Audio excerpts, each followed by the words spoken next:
Join the club of the richest 1%. By employing the strategies in this video, you can become rich and established and join the club of the richest 1%.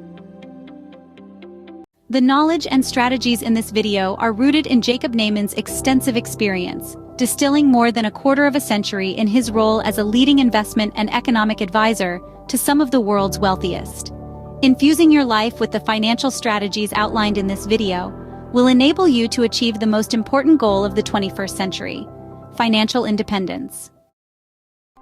Before you build your portfolio money machine, you must define your preferences as an investor.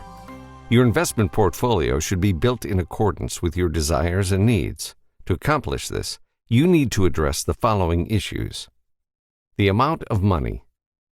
You have to determine the appropriate amount of money to invest in the capital markets. To do this, you must also consider your other assets and the level of risk to which they are exposed. The investment horizon. The longer the investment horizon, the higher the level of risk you can afford to be exposed to, since your investments will have plenty of time to ride out the market's short-term volatility. Accordingly, the potential to gain higher returns will be greater. If, for example, you know in advance that you are going to purchase a house within the next 2 years, then you shouldn't use this money to invest in the capital market. Why? Because it is possible that the capital market will decline sharply during those 2 years. Since you will be forced to sell your investment in order to buy the house, you will not be able to wait for the market to rise and correct itself, and you will lose money on your investment. Exposure to risk and required return. As an investor, you should decide what weight, percentage, to give the risky and the solid parts of your portfolio. A simple investment strategy is to keep all your money in U.S. Treasury bonds, which have a guaranteed return. The obvious advantage of this strategy is that it's a safe investment with almost no risk, while the disadvantage is that the return on such an investment will be very low. If, however, you are an investor who is willing to take some risk, investment in stocks, commodities, and corporate bonds will increase your chances of earning more money. The main points. The relationship between return and risk is a double-edged sword. To profit more, you must be willing to take more risk. The longer the investment horizon, the higher the level of risk you can afford to be exposed to. Is predicting your economic future a riddle wrapped in an enigma? Not quite. It's about creating it. Financial practices shared in the earlier segment, courtesy of financial expert Jacob Nayman, are your toolkit for securing that future. But here's the catch. Knowledge isn't the ultimate prize. It's action that truly counts. The upcoming segment aims to spark that drive, that motivation within you to implement these strategies. So take note and remember, in the grand chessboard of finance, it's not the player who knows the most moves, but the one who actually makes them, who wins. This video contains valuable information. Use it. Picture this. You've managed to save some money and now you're ready to invest. But where do you start?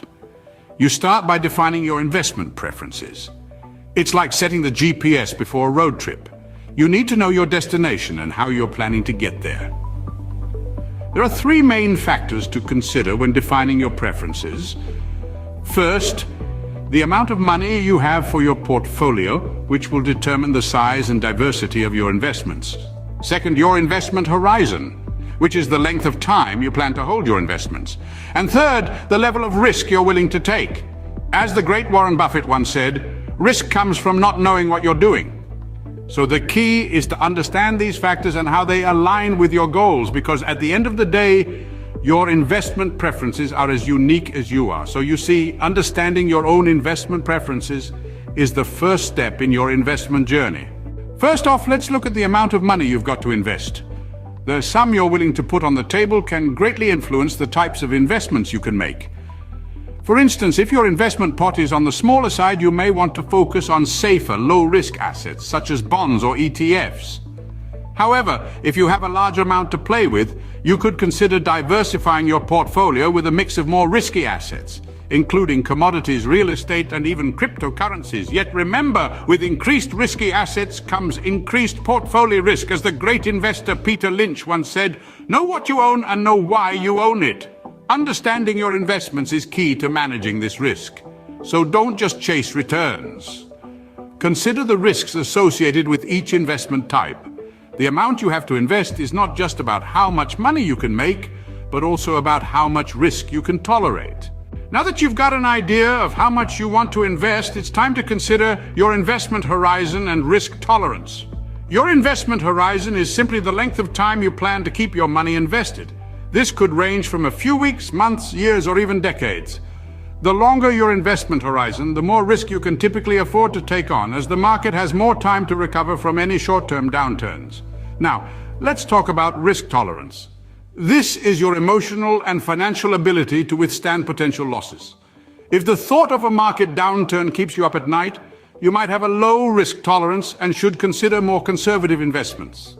As the great Benjamin Graham once said, the investor's chief problem, and even his worst enemy, is likely to be himself.